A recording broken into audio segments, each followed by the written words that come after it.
conectado, el licenciado César Gutiérrez Priego y por supuesto el periodista Kirk Hagbard. Para darle la bienvenida, vamos con el tema, ¿qué le parece? Fíjese, le pido a don David que nos grabe, que ya tomó posesión como fiscal de justicia de la Ciudad de México, Berta Alcalde.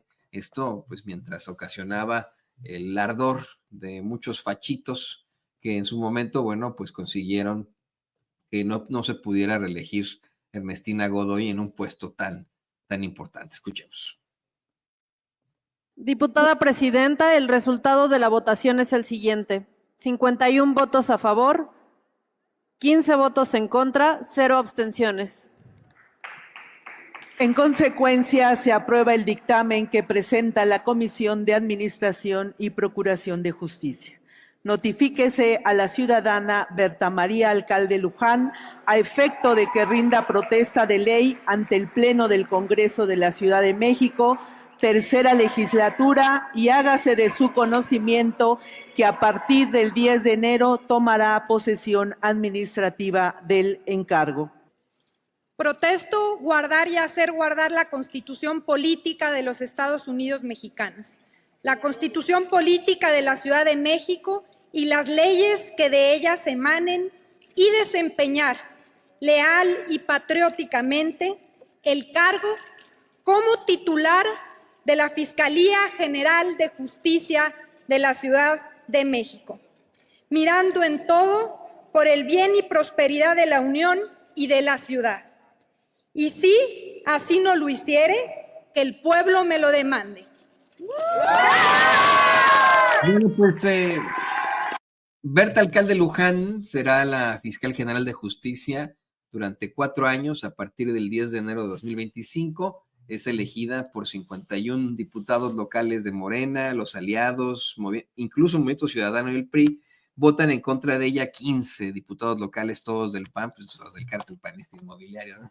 Pues quiénes más, los que no quieren ser perseguidos. Y para hablar de esto y mucho más, le decía, déjeme saludar con muchísimo gusto al licenciado César Gutiérrez Priego, un gran amigo, abogado, especialista en Derecho Penal, Derecho Militar y Seguridad Nacional. César, bienvenido, ¿cómo estás? Está cerrado el micrófono por ahí, en donde decimos revisar con... Una disculpa.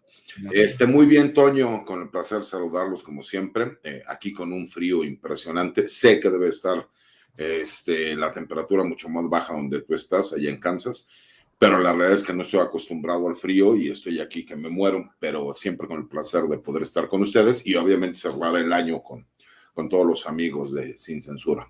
Ya vendrá la oportunidad en la que podamos visitar al periodista Kirk Hagbard ahí en Oaxaca y podamos hacer un programa desde Oaxaca. Hace un poquitito de frío en la ciudad de Oaxaca, un poquitito, no tanto como la ciudad de México o acá en Kansas City, pero está agradable. ¿No es así? Bienvenido también, querido Kirk, bienvenido a Sin Censura. Pues muchas gracias. Y miren, yo también tengo mi suéter aquí porque, vaya, es decir, hace frío en Oaxaca para nosotros, ¿no? Y no solamente eso, cuando nos despertamos hoy para, pues, pasó la basura a las 6:30 de la mañana, gran tradición en la colonia, pues, bajé para ver que estaba lloviendo. Normalmente no llueve en Oaxaca en Navidad. Entonces, un día aquí de frío, lluvioso, chipi con mi cafecito aquí, pero listo para darle. Pues vamos a darle qué les parece. Un nombramiento muy importante. Una de las también caras más visibles del movimiento de la Cuarta Transformación, quien en algún momento fue también nominada para ser ministra de la Suprema Corte de Justicia de la Nación. Hoy se convierte en la fiscal general de justicia de la Ciudad de México, con pues una gran mayoría y votos en contra única y exclusivamente del PAN. Es lo que quería platicar. Comenzamos contigo, César. ¿Qué opinas de este nombramiento? ¿Qué opinas del rechazo que le hacen esos panistas que hoy pues están siendo investigados como miembros del cártel panista inmobiliario? Mira, Toño, en lo personal me da gusto. Yo la ubico a Berta Alcalde como abogada, la ubico incluso como penalista, aunque sé que su familia en el despacho que tienen se han dedicado mucho a laboral. Yo a ella lo ubico como penalista. En lo personal, yo como abogado postulante que litigo en materia penal, me da gusto que llegue una persona que conoce bien del proceso penal acusatorio. Y además porque la Fiscalía de la Ciudad de México, derivado de la importancia que tiene, ¿no? De ser la Ciudad de México, también me parece que necesitan una persona que tenga identidad con la Fiscalía, y me parece que ella se la puede dar. Es importante conocer el proceso penal y conocer cuál es la problemática que existe, tanto para las autoridades como las víctimas, los litigantes, ¿no? Y que se priorice siempre el respeto, ¿no? a los derechos humanos y al debido proceso. Y obviamente, pues era lógico, estaba cantado que cuando ella estaba en la terna, me parece que era el mejor perfil. Yo lo dije en su momento, los otros perfiles que pusieron, uno lo ubico también como abogado postulante, y al otro perfil de la compañera también la ubico, pero más como docente, ¿no? Ambos más pegados hacia la derecha, pero me parece que estaba cantado que iba a ser ella. Ahora lo importante era obvio que íbamos a ver una votación por parte de la oposición en donde no estuvieran de acuerdo, porque recordemos que existen todas estas carpetas de investigación en contra de un grupo opositor, en específico del PAN, que está ligado a lo que hemos conocido como este cártel inmobiliario, ¿no? Un grupo de personajes de la política que han estado en diferentes cargos en la Ciudad de México, en donde han sacado beneficios, ¿no? Con bienes inmobiliarios, en donde han dado permisos que no están sustentados, que han extorsionado a inmobiliarias, y pues todo lo que conocemos, que incluso se ha replicado en algunos otros estados de la República. Creo que el reto más importante que tiene es darle identidad a la Fiscalía. Hay que recordar que cuando no se ratifica al anterior fiscal, que es Ernestina Godoy, hay un periodo, ¿no?, de casi un año de transición, en donde se deja un encargado de despacho, que fue Ulises Lara, quien fue muy criticado por el hecho de que no era licenciado en Derecho, aunque tenía un doctorado, ¿no?, en Ciencias Penales.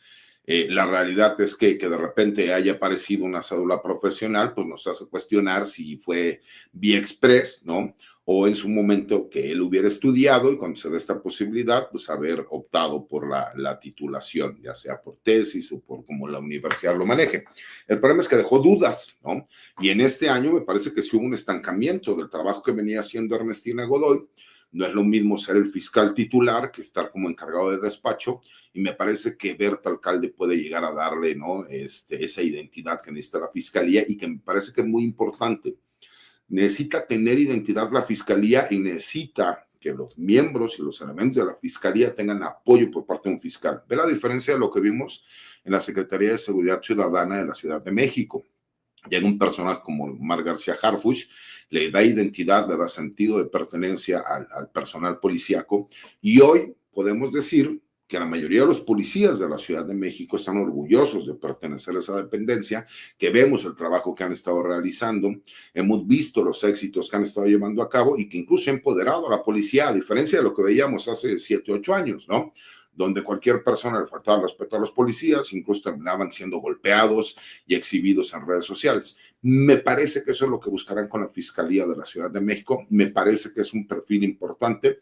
Me parece que, aunque ha sido sumamente criticada por el hecho de que su hermana sea la presidenta de Morena, ella tiene méritos suficientes como para poder haber aspirado a ser fiscal. Tan es así que, bueno, pues ya fue designada y ratificada por parte del Congreso de la Ciudad de México. Sí, pero ¿no será eso un poco conflictivo? ¿No habrá un poco de conflicto, efectivamente, que pues se pueda decir por ahí, oigan, pues tenemos a la dirigente de Morena, Luisa María Alcalde, denunciando al cártel panista inmobiliario, y su hermana pues está revisando las carpetas de investigación? Lo digo desde la óptica de los fachos, ¿no? Obviamente, la verdad es que dice mucho, queridos compañeros, que solamente hayan sido los panistas los que votaron en contra de esta designación. O sea, no fueron los priistas que todavía existen ahí en la Cámara de Diputados, en el Congreso local de la Ciudad de México, no fueron los emesistas o miembros de otros mini partidos, no, fueron solamente los panistas. Y como bien menciona el querido César, bueno, pues efectivamente va a tener que llegar a revisar todas esas carpetas que ya existen de investigación en contra de miembros del cártel panista inmobiliario. ¿Tú qué opinas, Craig? Pues sí, yo creo que el fondo del asunto aquí, ya lo mencionó César en mucho detalle, es el asunto del cártel inmobiliario. Y pues los panistas vinculados al cártel inmobiliario, pues lograron hace casi un año que no se ratificara Ernestina Godoy, ¿no? En el cargo, que estaba haciendo una labor importante ahí. Y por eso vimos, ¿no? Este estancamiento posterior, ¿no? Como menciona, que ha durado a lo largo de este año, que obviamente ha favorecido a los de este cártel. Entonces, claro que sí es un punto delicado que la nueva fiscal de la Ciudad de México va a ser hermana de la presidenta de Morena. Es un punto delicado, no se le puede negar eso, ¿no? Justo en el momento en que estamos hablando de la reforma judicial, y uno de los argumentos de la necesidad de la reforma judicial es el nepotismo rampante en el Poder Judicial, ¿no? El mismo reporte de Norma Piña ha hablado de casi pues, la mitad de los trabajadores en el Poder Judicial Federal pues tienen algún vínculo nepotístico. Es claro que es un punto delicado, pero hay que verlo en el contexto de que, pues, pudieron haber ratificado a Ernestina Godoy en su momento, ¿no? Pero no querían, porque estaba haciendo un trabajo fuerte contra, ¿no? estos núcleos de corrupción en la Ciudad de México, ¿no? Entonces, ¿no? Ahora se ve un poco hipócrita que luego salen a criticar a Berta Alcalde por su relación familiar. Eso dicho, pues ella va a tener ahora que pues, retomar ese trabajo importante y llevarlo a cabo y realmente desempolvar esas carpetas y que este labor tan importante siga. Porque recordemos también, ¿no? Esto fue en enero, si bien recuerdo, lo de Ernestina Godoy, ¿no? Pues vimos todos el resultado de la elección, ¿no? En junio, a nivel federal, pero también en CDMX, ¿no? El buen resultado que tuvo Morena y sus aliados en el Congreso de la Ciudad de México. En gran parte porque la gente vio ese tipo de juegos políticos de los panistas y los priistas, ¿no? Que pues con tal de que pues pudieran tumbar a Ernestina Godoy y luego festejarlo como una gran victoria, pues estaban poniendo su mezquindad política, ¿no? Por encima de pues el trabajo, ¿no? De la fiscalía de la ciudad. Y obviamente les habrá costado caro en las urnas, ¿no? Entonces, claro que después de eso la cosa no iba a ser igual, ¿no? Y ahora lo vimos, ¿no? PRI y MC pues se adherieron a esto para que la ratificación pasara sin problemas, dejando al PAN solos y aislados después de su supuesta gran victoria de bloquear a Ernestina Godoy hace apenas unos 10, 11 meses, Toño. Sí, no, quedó todo, honestamente, pues muy, muy claro. Lo hicieron desde ese Poder Judicial que hoy pues ya no, quedan solamente las cenizas y este 2025 veremos los resultados de esa reforma judicial. Compañeros, ¿qué les parece que vamos al siguiente tema? Algo que publicaba por ahí Rubén Kurt en sus redes sociales que me llama mucho la atención. ¿Cómo es que Oxfam está publicando un informe en el que señala cómo es que las fortunas de los más ricos están construidas sobre las privatizaciones de la era del PRI y la nula existencia de leyes de redistribución de la riqueza, ¿no? Esto citando a un artículo del periódico español El País, bueno, en México, ¿no? Dice Kurt Hackberg, me encanta cómo el ONG verso, para hablar de las ONGs, pero como en el multiverso, apenas está descubriendo que las fortunas de los ultrarricos se construyeron gracias a la venta por mayoreo del Estado mexicano, efectivamente, ¿no? Algo que, fíjense, el expresidente López Obrador mencionaba una y otra vez en sus conferencias de prensa mañanera. Él salía a decir que a partir del sexenio de Carlos Salinas de Gortari fue que se da esta realidad de los súper ricos en México, que antes de eso solamente la familia Garza Sada, si no me equivoco, en México eran multimillonarios, tenían miles de millones de dólares, y que después del sexenio de Carlos Salinas de Gortari, bueno, aumentó a 30 el número de personajes o familias en la revista Forbes. Y bueno, efectivamente, pues hasta apenas ahora así lo plantean en los medios corporativos. ¿Qué opinas, César? Mira, Toño, me parece que el que se hayan tardado poco más de 30 años para hacer este reconocimiento, pues me parece que era más que obvio, ¿no? Y que obviamente, pues a lo mejor muchos de estos personajes que en su momento seguían ostentando poder, pues no se los permitían. Hay que recordar que en México, el que era dueño de la televisora como Televisa, decía que él hacía televisión para jodidos, ¿no? Él quería entretener a las masas sin que se enteraran de qué es lo que pasaba. En estos tiempos que tenemos una sociedad mucho más politizada, que incluso cuestiona cualquier información que se le pueda dar y va al origen de la noticia, salvo aquellas tías de los chats panistas, pues obviamente no puedes tapar el sol con un dedo. Todos sabemos qué fue lo que pasó en México. En México el gobierno tenía concesiones únicas que de repente cuando se le dan a particulares, que aparte se les regalaron, hay que recordarlo, ¿no? Porque fueron de risa los precios por los cuales supuestamente salió una subasta pública.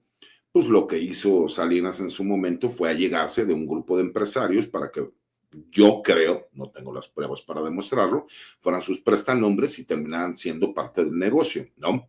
Recordemos cómo Carlos Slim se convierte en mega multimillonario, derivado de que le dan la concesión de Telmex, posteriormente sale Telcel, y así lo fueron haciendo, pero esto no es algo nuevo. A lo mejor en 10, 15, 20 años veremos que también publiquen que pues, en el sexenio de Peña Nieto, pues quisieron vender CFE, quisieron vender Pemex, y que llegaron a, pues obviamente, hechos que jamás pensamos que fueran posibles, porque siempre hemos pensado que Pemex es de los mexicanos, ¿no?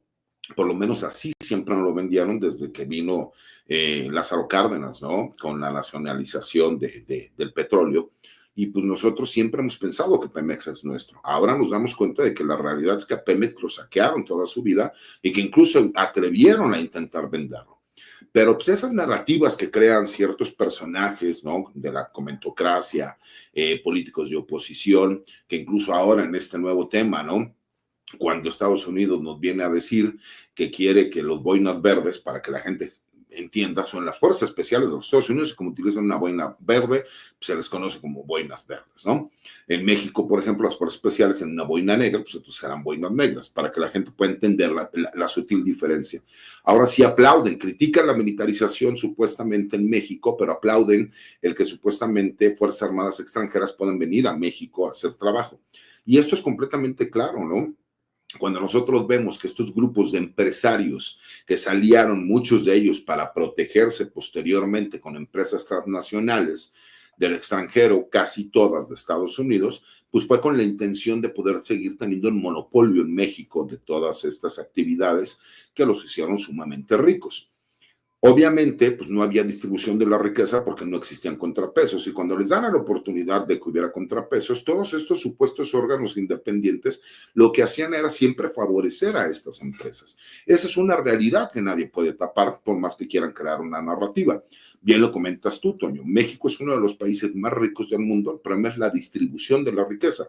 ¿Cómo puede ser posible que un personaje como Ricardo Salinas, que para comprar TV Azteca, si no mal recuerdan, entre 700 u 800 millones de dólares, pidió préstamos a todo mundo, entre ellos a Raúl Salinas de Gortari, quien era el hermano del presidente de México, que era Carlos Salinas de Gortari, que de ahí, de entrada, existía un claro conflicto de intereses, ¿no? Y que hasta el día de hoy se sigue hablando que nunca le pagó ese dinero, ¿no? Por lo menos así es como ha quedado la noticia. Pasar de 800 millones de dólares con una empresa endeudada que dejó en garantía a tener una fortuna de poco más de 13.600 millones de dólares. Es imposible que de forma legal, si no le hubieran dado esas concesiones, hubiera podido amasar esa fortuna, ¿no? Que al día de hoy, pues sabemos que gran parte de esa fortuna es porque no le gusta pagar impuestos.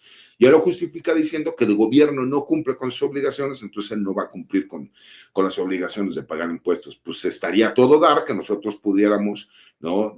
Determinar si vamos a pagar impuestos o no vamos a pagar impuestos. Es como las personas que van y compran a su tienda, que dijeran, bueno, es que usted me está cobrando demasiado caro y la verdad es que el producto que me vendió no es un producto que sirviera porque a los 15 días se me descompuso, pues no voy a pagar. Imagínate si de mutuo propio nosotros pudiéramos decidir, pues estaría a todo dar, nada más que las leyes no funcionan de esa forma. Hay que recordar algo, las leyes, mi querido Toño, fueron creadas desde los tiempos de los romanos, lo que conocemos al día de hoy, ¿no? Como estas leyes que nosotros seguimos manejando al día de hoy, que se creó el derecho civil para que los ricos, los poderosos y el gobierno le pudiera robar a los pobres, pero de forma legal, diciéndole, es que aquí la ley lo dice, entonces él te puede cobrar, él te puede vender, él te puede quitar porque tú no pagaste este crédito. Y después se dieron cuenta que cuando la sociedad se molestó y que empezó a ejercer la justicia por propia mano, entonces crean el derecho penal. Y el derecho penal se crea para que el pobre no le pueda robar al rico y de forma legal le digan, es que tú robaste y como tú robaste, pues entonces te jodes, ¿no? Te tenemos que meter a la cárcel. Esa ha sido la problemática que hasta el día de hoy lo único que han hecho, pues ir moldeándola, ¿para qué? Pues para que siempre el rico y el poderoso pueda seguir teniendo ventaja sobre el desprotegido y sobre el que tiene menos recursos. Es una realidad que no podemos cambiar por más que hemos intentado, ¿no? Y en un sistema como el nuestro, el sistema mexicano, en donde se prioriza la legalidad sobre la justicia, porque hay que recordar algo, adoptamos un sistema anglosajón, en específico de los Estados Unidos, en donde lo que en Estados Unidos se busca, por lo menos en materia penal y en algunas otras materias, es que por medio de un jurado popular, de pares, así, de gente ciudadano igual, juzguen a una persona y que de forma unánime lleguen a una conclusión. Eso es priorizar la justicia sobre la legalidad, porque el juez nada más está para llevar el proceso legal entre las partes, ¿no? En este caso, entre la fiscalía y entre la defensa, o la asesoría jurídica que va con la fiscalía. Pero lo trajimos a México y en México le quitamos el jurado popular. Entonces dejó de ser un sistema justo para convertirse en un sistema legaloide. Y hay que recordar algo, ¿no? Hay un famoso dicho y es muy cierto. A los amigos la justicia y la gracia. A los enemigos simplemente la ley. Cuando tú quieras aplicar la ley, puedes perjudicar a quien tú quieras. Cuando tú aplicas la justicia y la gracia, entonces puedes concederle beneficios, como hemos visto últimamente con el Poder Judicial, que al grueso de la población no se los concedes. Entonces, me parece que esa es la problemática real de lo que vivimos en el país. Sí, vemos efectivamente cómo es que muchas veces esa ley se aplica para algunos en cuanto a la justicia, en cuanto a los beneficios. Y bueno, pues hoy tendría en todo caso el gobierno de México oportunidad de hacer que un moroso magnate y barbaján como Salinas Pliego pues pueda pagar lo que le debe, deja tú en cuanto a impuestos al gobierno, a México, de lo mucho que se ha quedado él en esto que nos planteabas, querido César, efectivamente, cómo es que pues mediante concesiones, pidiendo préstamos a todo el mundo, entre estos a Raúl Salinas de Gortari, pues amasar tal fortuna que tiene. ¿Tú qué opinas de todo el tema? Kurt, es un tema tuyo. Dinos, querido amigo. Bueno, yo hice ese tweet anoche, después de haber leído el artículo y el informe, porque me pareció chistoso a la vez, pero también muy disgustante, ¿no? De Oxfam, que es uno de esos mayores representantes de lo que llamo ahí el ONG verso, salga una generación después, 30 años después, para decir lo que no solamente es obvio al pueblo mexicano ahora, sino que lo fue en su momento, ¿no? ¿Cuánta gente estuvo pegando el grito al cielo en esta época de los 80s y los 90s? Que estas privatizaciones solo iban a servir para crear una nueva clase de multimillonarios a costa del pueblo, ¿no?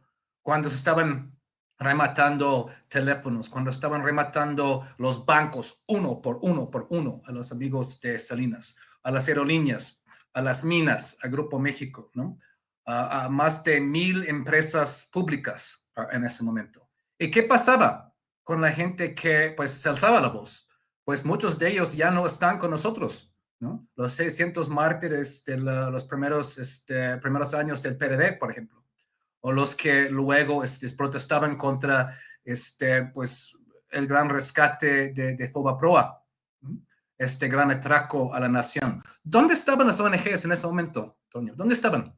Estaban por ahí reconociendo el fraude electoral de 88, abogando por los mártires del PRD, ¿no? Estaban ahí, pues, alzando la voz en ese momento contra las privatizaciones, ¿no? Y todo este capitalismo de cuates y de achichincles que había en este momento. No, no. O tal vez tibiamente un poco a las márgenes, ¿no? Esperan a que haya una distancia suficiente de una generación para poder luego sacar un reporte diciendo lo obvio, ¿no? Como dijeron muchos en la respuesta a mi tweet, descubriendo el hilo negro, ¿no? Gracias por decirnos desde Londres que las privatizaciones empobrecían el pueblo y pues enriquecían a una nueva clase de multimillonarios con los que el pueblo mexicano ahora tiene que estar lidiando, porque tienen muchísimo poder económico, ¿no? Gracias por decírnoslo. Muchas gracias. Genial, ¿no? Y hay que entender cómo funcionan esas ONGs, ¿no? Y por qué no estaban ahí alzando la voz en su momento y tomando la calle, ¿no? Porque ellos, desde sus grandes capitales cosmopolitas, pues cobran buenos salarios de todos los donativos que reciben de los mismos gobiernos que se encargan de, pues, mantener en una posición marginalizada y precaria a países como México y el sur global, ¿no? Los mantienen en su precariedad porque siempre han beneficiado de mano de obra barata, ¿no? Y recursos naturales baratos. Entonces, ellos son parte de un sistema mantenido por ellos, por gobiernos, por instituciones. Oxfam también recibe financiamiento de USAID, por ejemplo, ¿no? Y también, de manera perversa, los mismos ricos que han beneficiado de esas privatizaciones luego crean fundaciones, obviamente para, pues, limpiar impuestos, pero crean fundaciones para luego donar magnánimamente a esas mismas ONGs. ¿Tú crees que ellos van a estar en el momento criticando esos mecanismos? Lo hacen con la distancia del tiempo, ¿no? Y qué bueno que sacaron un reporte, fue un buen reporte. Hablaron de los multimillonarios en México, hablando de la necesidad de una reforma fiscal, hablando de la necesidad de mayores mecanismos de redistribución de la riqueza. Yo estoy a favor de eso. Claro que estoy a favor de eso. Pero lo que es, pues, disgustante, por decirlo menos, es que este mayor representante de las ONGs en el mundo salga a decirlo tanto tiempo después, ¿no? Justo en un tiempo cuando ya se ha desnudado, ¿no?, la función de muchas ONGs en fomentar revoluciones de colores en el mundo, ¿no? O pues ir avanzando intereses de la misma gente que ahora critican, ¿no? Ahora hemos visto el caso de Georgia recientemente, ¿no? Georgia, el país de Georgia aprobó una ley que las ONGs de proveniencia extranjera tienen que registrarse, tienen que ponerse en un registro de ONGs extranjeras para que se sepan cuál es su proveniencia. Oh, pecado mayor, ¿no? La Unión Europea casi pues tiene una crisis cardíaca y la misma presidenta de Georgia casi está pidiendo una intervención en su país por este crimen mayor de obligar a las ONGs de proveniencia extranjera a ponerse en el registro para que la gente sepa de dónde vienen y cuál es su financiamiento. Así, el grado de importancia de las ONGs, ¿no?, en todo este aparato internacional que mencioné.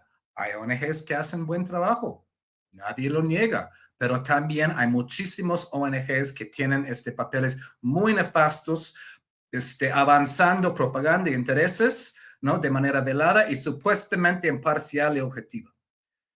Y pues todo país soberano tiene el derecho de saber cuáles son sus organizaciones y quiénes están atrás y qué están haciendo. Y luego, bueno, con el pasar del tiempo no son tontos, con tal de mejorar su imagen y darse lavada de imagen, pues sacan reportes diciendo que, ay, bueno, las privatizaciones fueron malas. Ok, bueno, gracias. Y ahora hay muchos multimillonarios con mucho dinero, ¿no? Y que Carlos Slim tiene, solo Carlos Slim tiene, pues, más dinero que una cuarta parte de los mexicanos. Sí, gracias. Gracias. ¿Dónde estaban en su momento? Y, pues, ¿qué están haciendo desde ese entonces para combatir eso, ¿no? O cualquier gobierno que ha intentado hacer algo para remediarlo, ¿no? Entonces, esto es lo que quise señalar, Toño, la hipocresía del discurso, usando un poco este vehículo del tiempo, para sacar algo que todo el mundo sabía en su momento, pero no tenían un medio de comunicación para decirlo y tampoco tenían una ONG para decirlo. Sí, no, ¿por qué tanto tiempo? ¿Por qué esperar tanto tiempo? A lo mejor están aprovechando que es para muchos la caída de Ricardo Salinas Pliego. Mucha gente le tiene miedo a este cuate, ¿eh? Pero miedo, no lo mencionan en los medios corporativos, en las redes sociales no lo arroban. Aquí sin censura, sí, ¿no? Porque tenemos un muy buen abogado, el licenciado César Gutiérrez Pliego, que ya nos dijo que pues, ahí le va a entrar a los catorrazos en caso de cualquier cosa. Oigan, para cerrar, nos queda un poquitito de tiempo todavía, nos quedan todavía 15 minutitos. ¿Les parece si les propongo un tema más que nos encontramos ahí de proceso? Porque, miren, ayer por la tarde publicó la muy empanizada revista Proceso datos muy interesantes sobre quien la Fiscalía General de la República señala de ser el segundo tirador en el caso Colosio. Un tema que el mismo presidente López Obrador llevó a su mañanera una y otra vez y que pues fue demeritado precisamente por el Poder Judicial, luego de que un juez dijera, no, esto es político, vamos a perdonar a este cuate. Pero fíjense, la hoy muy empanizada revista Proceso, con Arturo Rodríguez García, que es el periodista que redacta esta nota, que hace esta investigación, revela que este segundo tirador contra Colosio, además de ser un agente del CISEN, haber tenido, según ellos, ¿no?, ligas con la Cuarta Transformación, con los Arellano, claro, ¿no?, es parte del golpeteo, pero hablan de, pues, de alguna otra forma, la cercanía que tuvo en ciertos cuerpos de seguridad.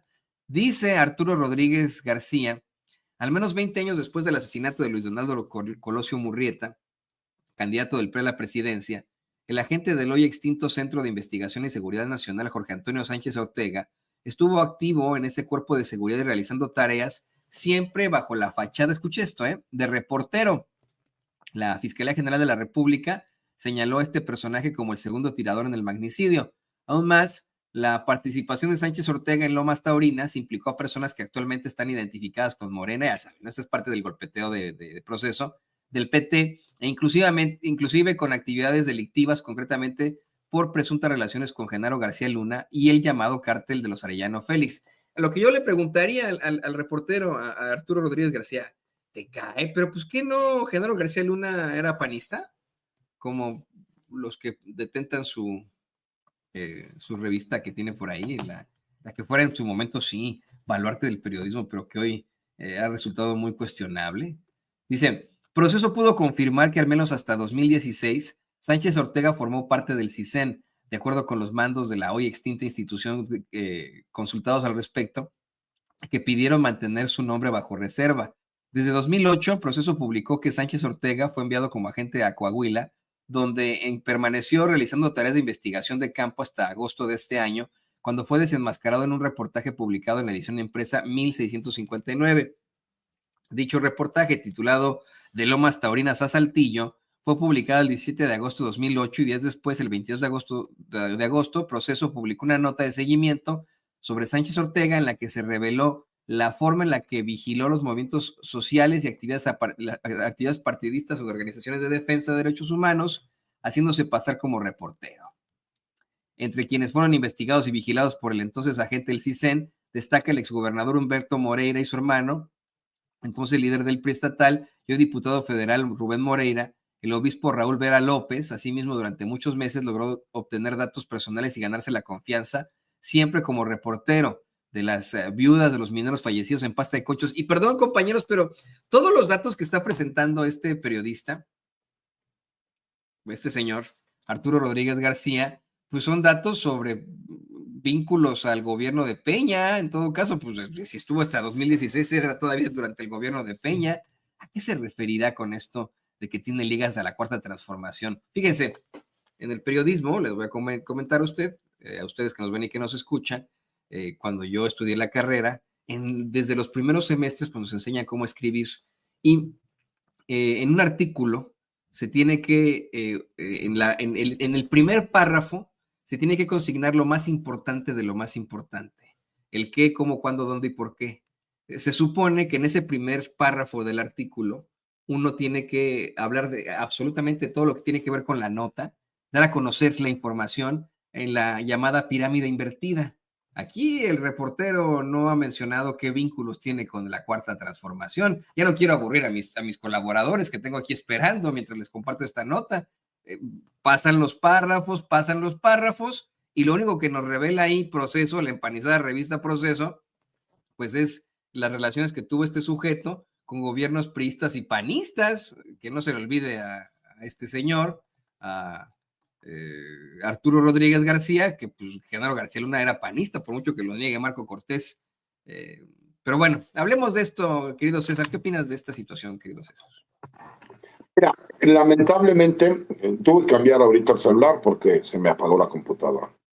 Lamentablemente, Toño, Cor, hemos visto que la revista Proceso perdió muchísima calidad, ¿no? Yo puedo entender que siempre fue, desde su creación, una revista disidente del gobierno, pero siempre hacían un trabajo muy profesional, muy bien investigado. Y lamentablemente, ellos ya entendieron que solamente tienen un pequeño grupo de lectores al cual van dirigidos. Entonces, ahora lo que hacen es editorializar las investigaciones para ir a ese pequeño público que ellos tienen, que es un público que está en contra de la Cuarta Transformación. Es una realidad, lo sabemos. Lamentablemente, la hija de don Julio, que se termina casando con una hermana de Margarita Zavala, parece que pues terminó convirtiéndose de derecha y que fue panizada, ¿no? Por parte de este esposo que él tiene, pues que pues incluso estuvo muy ligado a Felipe Calderón y a los gobiernos panistas. Pero cuando tú escuchas que quieren venir a decir que supuestamente un personaje que toda su vida estuvo ligado con el PRI y con el PAN y que fue protegido por el PRI y por el PAN, ahora resulta supuestamente tener nexos con Morena, pero que dentro de la investigación que ellos están sacando no existen esos nexos, pues me parece que la línea editorial es en el sentido de crear una idea de que supuestamente el gobierno de Morena, cuando el mismo presidente Andrés Manuel López Obrador, lo que le interesaba era dar a conocer quién fue quien termina realmente ordenando el asesinato de Luis Donaldo Colosio, que siempre se ha tenido la duda de que un tirador solo no hubiera podido llevar a cabo el magnicidio, pues obviamente lo que buscan es crear esa sensación y vender que pues el mismo gobierno de la Cuarta Transformación, en específico el gobierno saliente del presidente Andrés Manuel López Obrador, protegió a este personaje. Cuando nada más es por lógica, cualquier persona que estuviese involucrada, pues sería alguien de un gobierno priista, porque estábamos hablando en el apogeo de Carlos Salinas de Gortari, aunque ya iba de salida, y que posteriormente entró el sexenio de Ernesto Zedillo, que además fue el más beneficiado por este asesinato, ¿no? Él no se tenía contemplado ni siquiera que formara parte del gabinete, ya hasta había pensado retomar las clases y irse a vivir a Tijuana, por lo menos en lo personal es lo que se sabe. Entonces, pues como que sería ilógico, nada más que el que tenga 3 pesos de cerebro se daría cuenta que lo que quisiera el gobierno de la Cuarta Transformación es tener los datos para saber exactamente qué fue lo que sucedió. Y hay que recordar algo, Toño, que en la investigación se les olvida mencionar. Muchas de estas órdenes y de estas investigaciones fueron negadas las órdenes de aprehensión por juzgados federales, que eso es parte también de todo este pleito que existió entre el gobierno federal y el Poder Judicial Federal, que se puso a jugar a la política, ¿no? ¿Por qué? Pues porque lo que no les interesaba era que se supiera la verdad. ¿Cuál era la intención de la Cuarta Transformación? Pues saber exactamente qué sucedió. Porque con todo respeto, ¿quiénes se saldrían mencionados? Pues los dirigentes priistas de aquel entonces o los dirigentes priistas que posteriormente se convirtieron en panistas. Nadie más. Dime quiénes en aquel entonces podrían estar ahorita. ¿Un Manuel Bartlett? Nada más. No hay ninguna otra persona que pudiera salir mencionado, ¿no? Entonces me parece que es siempre esa editorial que es lamentable, porque yo conocí a don Julio Scherer y me parece que sus cenizas se han de estar revolviendo de ver en lo que terminó la revista Proceso, lamentablemente. Es una nota larga y ahorita la estamos analizando don David y yo, querido César, querido Kirk, querido público consentidor. Nota larguísima, es hasta el final de la nota, en los últimos párrafos, en los que con un subtítulo, con un balazo de cruce de relaciones, dice este personaje: la historia de Jorge Antonio Sánchez Ortega trae al presente el papel de personas que siguen vigentes en la vida pública en tiempos de la autollamada Cuarta Transformación. Por ejemplo, el Diario de Baja California era propiedad de Jaime Bonilla, y luego el empresario de medios que llegó a gobernador por Morena, partido con el que rompió y ahora se presenta por el PT. Marco Antonio Romero Arizpe, quien firmó la credencial del reportero de Sánchez Ortega, la usó para estar en Lomas Taurinas, fue regidor en Tijuana por Morena, electo para el periodo 2016-2019. Sin embargo, una votación con el PRI y el PAN para privatizar el alumbrado público del municipio motivó un proceso disciplinario que devino en su expulsión del partido Guinda en 2017. Bueno, vamos, lo que dice este cuate, al que pudieron escribir esta nota que de verdad está con las patas, periodísticamente hablando, si me lo permiten, este señor llamado Arturo Rodríguez García, es que si de pronto uno se cruzó en la línea del jamón, ¿no? Ahí en el supermercado con este cuate y se confundió uno con el número que le tocaba él y el otro a él, pues también ya está vinculado contigo, ¿no? Ya también el segundo tirador del caso Colosio está vinculado contigo, Toño, porque te lo cruzaste en el supermercado mientras te iban a dar a ti tu jamoncito, ¿no? Pues, qué barbaridad. Esto, mire, efectivamente, dando datos muy interesantes sobre las actividades de este sujeto y su relación, como bien mencionaba César, con personajes claros del priismo, con estructuras e instituciones que tuvieron que ver con gobiernos priistas y panistas. O sea, pero eso sí, ¿no? Dice que la parte reporteril fue con un diario que le perteneció a quien fue gobernador por Morena, pero que luego se peleó con Morena, y que quien le firmó la credencial de prensa fue un vato que también perteneció a Morena. Esa es la justificación para esta brutalidad de nota. Mire, a ver, póngame el encabezado, donde había el encabezado. Fíjese, el segundo tirador contra Colosio, exagente del CISEN, con ligas con la 4T y los Arellano. Eso de las ligas con la 4T está, pero hasta abajo de la nota. O sea, de verdad, estos son los que se dicen ser los grandes periodistas que México necesita. Este es el baluarte del periodismo, el pilar del periodismo. Escuchamos, Kurt. Sí, Toño, yo creo que es un excelente ejemplo de lo que se están refiriendo cuando hablan de la posverdad, ¿no? Que el asunto hoy en día, en este día de redes sociales y de granjas de bots y de trolls, no es de comprobar algo, ¿no? Que además es muy costoso y laborioso y requiere una gran ética periodística, ¿no?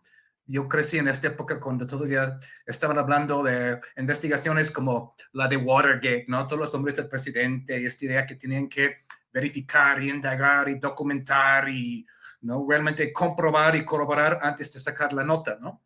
Vaya, es un poco idealizado el asunto que, pues, nunca ha sido tanto así. Pero en cierto periodismo de hace tiempo, pues, había todavía algo de cierto que no vamos a sacar la nota hasta de corroborar algo, sobre todo si se trata de una acusación tan fuerte, ¿no? Más fuerte es la acusación, más alta es la barra para tener algo para comprobarlo, si no realmente es calumniatorio, ¿no?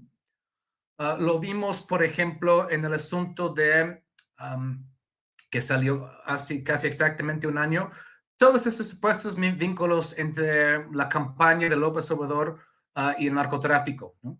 Basado en, resultó ser nada, ¿no? Sacaron artículos en ProPublica, en Deutsche Welle, en Inside Crime, y luego en New York Times, cuestionando los supuestos vínculos entre el narco y las campañas de AMLO de 2006 hasta 2018, de manera sumamente irresponsable, sin nada que comprobarlo más que filtraciones de la DEA, ¿no? Y algunas posibles, alguien dijo algo de alguien más que había dicho algo, que supuestamente había videos de los familiares de López Obrador muy fuertes. Nunca sacaron tal cosa, es decir, nunca. ¿Dónde están esos videos que mencionaron en el New York Times hace un año, ¿no? Pero no era importante, es decir, para ellos comprobar, ¿no? La idea era golpear y a través de esto crear una percepción en redes, ¿no? A través de narco AMLO, narco Claudia, narco Morena, narco eso, narco el otro. Exactamente lo mismo que habían hecho con Evo Morales en su momento, con casi el mismo idéntico hashtag, porque es de manual eso, ¿no?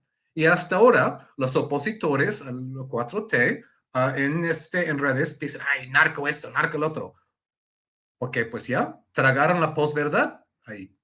Y me parece que otra vez estamos ante algo parecido. Es decir, decir que había un segundo tirador que tiene vínculos con pues la 4T que ni existía en ese momento, pues necesitas algo bastante, ¿no?, fuerte para respaldar eso, más que como dices el número en el supermercado o lo que sea, ¿no? O algo de insinuación, porque esto es lo que se ha vuelto. El periodismo de investigación se ha vuelto un periodismo de insinuación, ¿no? Porque fulano conoce a fulana, ¡ajá! Ya tenemos la pistola humeante. O porque fulana conoce a fulano, ¡ajá! Sí, pero vaya, necesitas más que eso, ¿eh? En serio, ¿eh? Necesitas más que eso, ¿no? Para tener un encabezado así y algo ahí que obviamente pues quiere llamarse la atención. Vaya, por favor, yo sé que no es fácil. El periodismo no es fácil. Es decir, y a veces es mal pagado y a veces es mucho trabajo y mucha investigación y a veces es peligroso. Pero ese es el trabajo que hay que hacer si vas a sacar así a la ligera una acusación de ese tipo, ¿no? Entonces, sí, todos tenemos que tener cuidado con posverdad, porque luego crea posrealidades que pueden ser muy peligrosas, Toño. Por cosas menores han tumbado gobiernos. Miren lo que acaba de pasar para rematar eso en Rumanía. En Rumanía, hace unas semanas, ganó las elecciones presidenciales un candidato que estaba crítico de la OTAN. Obviamente la OTAN pues no le gustaba eso, no le gustó eso. Entonces encontraron un pretexto acerca de algo que supuestamente salió en TikTok, ¿no? Algo que supuestamente salió en TikTok, que supuestamente era, ¿no?, un tipo de intervencionismo, que resultó que fue el mismo gobierno romano que lo había planteado. Con tal pretexto, cancelaron comicios en Rumanía. Cancelaron comicios. En base a nada. En base en algo en TikTok que resultó haber sido sembrado por el mismo gobierno. Por eso digo, esos no son chistes. Cuando el periodismo se pone a servicio de esos tipos de posverdades y posrealidades, ¿no? Sí, no es chiste. A mí me parece infuriante, si le soy perfectamente honesto. Como periodista, leer esta nota de este tipejo, ¿no? Que, mire, no es que se tengan que seguir las reglas, pero mediante las reglas que le mencionábamos antes, uno se da cuenta que nota periodística no es, que es un mero golpeteo, que el encabezado no lo hizo él, el balazo tampoco, ¿no? O sea, insisto, en el periodismo, las notas, los artículos periodísticos, los artículos de fondo y etcétera, en esto se aplican dos reglas, la regla de la pirámide invertida, que es poner lo más importante en el primer párrafo, lo más importante, y casi que contar toda la nota en el primer párrafo, y además dar a conocer el qué, cómo, cuándo, dónde y por qué. En esta nota, en la que de inmediato en el encabezado quieren manchar a la Cuarta Transformación, y no por defender la Cuarta Transformación, no me malentiendan, ¿no? Quiero insistir también hasta el cansancio que mientras Proceso sí obtiene incluso publicidad oficial, aquí en Sin Censura nunca, de los nunca, hemos obtenido publicidad oficial, y ahí están nuestros datos ante la autoridad fiscal. Podemos efectivamente tener algún tipo de, podemos congeniar con la Cuarta Transformación, pero esto es ideológico, meramente ideológico, no tiene nada que ver, y se vale en el periodismo, para eso están las columnas, para eso están los editoriales, para eso están los análisis políticos. Pero fíjese, inmediatamente en el encabezado quieren manchar a la Cuarta Transformación al vincularlos a la de a huevo, pero así como con calzador, con el caso Colosio. Y la justificación llega hasta el final del artículo, pero hasta el final, mira, bájale, donde más,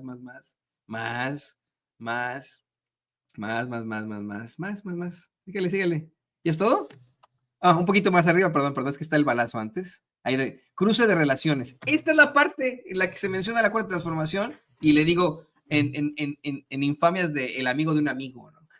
Pero bueno, queridos compañeros, qué interesante ha sido esta mesa de seguridad navideña, ya acercándonos a la Nochebuena. Yo quiero desearles a ambos una muy, muy feliz Navidad, mucha suerte, que estén pasándola muy bonito, y pues les pido sus redes sociales, bueno, además de seguir apoyando aquí la candidatura del queridísimo César Gutiérrez Priego a la Suprema Corte de Justicia de la Nación como ministro. Te insisto, también eso se vale en el periodismo, el endorsement. Kurt no me dejará mentir, ¿no? Si lo hace el New York Times, ¿por qué chingado sin censura, no?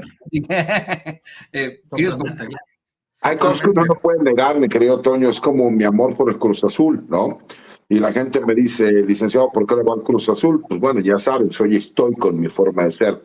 Siempre le voy a ir al Cruz Azul, ¿no? Cuando me dicen, oiga, ¿y qué siento de que siempre pierden con el América? Pues que algún día vamos a ganar, no queda de otra. Me decían, ¿no se siente frustrado por este último partido? Digo, realmente no, porque el América llegó 3 veces y metió 4 goles, y el Cruz Azul jugó muy mal y nada más tuvo 25 minutos, que jugó muy bien, y que al último nos dieron 16 minutos de compensación, cosa increíble, y no pudimos meter ese 4º gol, ¿no? Entonces siempre hay que ser como que muy realistas. Yo, mi querido Toño, quiero agradecerte a ti, mandarte un fuerte abrazo, a Kurt, que no lo conocía y que ha sido un placer estar con él, a Ceci, a todas las personas que forman parte de Sin Censura, a Vicente Serrano, que es un gran amigo, a todos los colaboradores, a las personas que nos ven y que nos muestran su cariño en persona, en las redes sociales. Les agradezco mucho, incluso también a los detractores, porque eso significa que algo debemos estar haciendo bien para que se tomen el tiempo de querer atacarnos o injuriarnos. Pero muy en especial, quiero agradecerle a todos los elementos policíacos de este país, a todos los elementos militares, a todos los elementos marinos, porque ellos les ha tocado una de las responsabilidades más grandes e importantes que hay en este país, que es brindar protección y seguridad a todos los mexicanos. Y que ellos hoy no van a estar con su familia, que van a estar con sus compañeros trabajando y protegiéndonos, y me parece que es un privilegio, ¿no?, que nosotros podamos tener esa clase de ciudadanos, esa clase de mexicanos, y por eso quiero enviarles un abrazo fuerte, mi reconocimiento. Y como anécdota, yo en mi casa no llegaba Santa Claus, llegaban los Reyes. Y en Navidad lo que nosotros teníamos como una tradición era irnos con mi padre a llevar pollos al personal que se encontraba desplegado en diferentes lugares de donde estaba mi papá como comandante de zona y como comandante de región. Y es una tradición que trato de seguir ahora con mis hijos. Tú lo sabes, sino la gente también para que lo sepa. Yo, independientemente del despacho, tengo algunos otros negocios. Dentro de esos negocios tengo una empresa de seguridad. Y lo que yo hago con mis hijos es no ceno en Navidad el 24, sino que lo hacemos el 25, porque el 24 nos vamos a visitar los diferentes servicios, tratamos de estar ahí con los muchachos, regalamos algunos pollos, platicamos con ellos, nos comemos algún taco, y así estamos, ¿no? Hasta que mis hijos ya el cansancio los vence, y estamos toda la noche tratando de hacerlo, porque eso me hizo a mí entender y humanizar, ¿no?, lo que tiene que vivir el personal. Y aunque nunca he estado a los niveles de mi señor padre, por lo menos en mi pequeño mundo trato de hacerlo para que mis hijos entiendan y comprendan también el trabajo que hacen los demás. Entonces, un abrazo, mi querido Toño, a todas las personas que nos ven, a Kurt, a Ceci, y feliz Navidad, y obviamente que el próximo año haya mucha salud y que estemos en compañía de nuestros seres queridos, porque lo demás nos encargamos nosotros. Qué buen gesto, esto de llevarle al personal unos ricos pollos hoy en este día de Navidad. Y pues por supuesto que uno lo puede replicar, ¿eh? Usted puede replicar lo que hace el buen César con su familia, con sus hijitos, puede llevarle comida a quien más lo necesita o a gente que esté trabajando ahora en la Navidad. O sea, si me llega ahorita, por ejemplo, un rico pollito, pues sí me lo voy a echar aquí en Sin Censura con don David y con doña Ceci. Vamos a andar en ese tipo de cosas. Kurt, también por favor compártenos tus redes sociales y también nuestro agradecimiento, nuestra felicitación hasta allá, hasta como le dice el querido Paco Cruz, el primer mundo Oaxaca. Sí, aquí desde la Verde Antiquera, yo también pues me sumo a las felicidades de esta época, ¿no? Ha sido un gran año para México. Vaya, acabamos de hacer un episodio especial de nuestro podcast Soberanía, y repasamos los momentos de la política mexicana de este año. Vaya, han sido muchos, ¿no? Nos tardamos casi 3 horas en el episodio repasando todo, ¿no? Entre ellos, por supuesto, la elección de la primera mujer presidenta. Ahí estuvimos esta noche en el Hilton viendo los resultados ahí. Y luego pues fuimos caminando del Hilton al Zócalo para ver las reacciones del pueblo ahí. Una noche histórica de tantas, ¿no? Y pues yo me siento privilegiado de poder participar en estos momentos. Ha sido un gusto participar semanalmente con ustedes en este año. También, pues, el podcast ha crecido mucho. Muchas gracias a ustedes por apoyar nuestro proyecto ahí de soberanía. Ahí, Toño, estuviste una noche con nosotros. Y realmente lo que queda por decir es que, pues, hay que hacer votos por seguir trabajando hacia crear un país de mayor justicia social, ¿no? De mayor igualdad, ¿no? Donde nadie quede fuera. Nadie quede fuera. A veces hablamos de todas las malas notas y las malas noticias y ¿no? Esas notas como proceso, pero también ha habido grandes avances en este año y hay que estar agradecidos por eso y siempre insistir en más. Pues mando un abrazo a toda la rectoría, a todo el equipo de Sin Censura. Ahí está mi cuenta. Si quieren mandarme un saludo ahí en Twitter, lo devuelvo con mucho gusto. Y ahí seguimos, Toño. El periodismo nunca descansa. Tal vez los ricos están ahí descansando ahí con todo lo que hablamos en el primer segmento, pero el periodismo de a pie siempre sigue, ¿no? Y desde Oaxaca, desde CDMX, desde todas partes, hasta todos los que nos están viendo en Estados Unidos, pues les mando un muy gran abrazo y que todos se la pasen muy bien esta noche con sus familiares y sus seres queridos. El escritor y periodista, el gran Kirk Hackford, aquí en Sin Censura, y por supuesto, nuestro queridísimo amigo, abogado especialista en Derecho Penal, Derecho Militar y Seguridad Nacional, César Gutiérrez Priego. Dos grandes amigos aquí en Sin Censura. Muy feliz Navidad. Un abrazo para ustedes y para sus familias, amigos. Los queremos.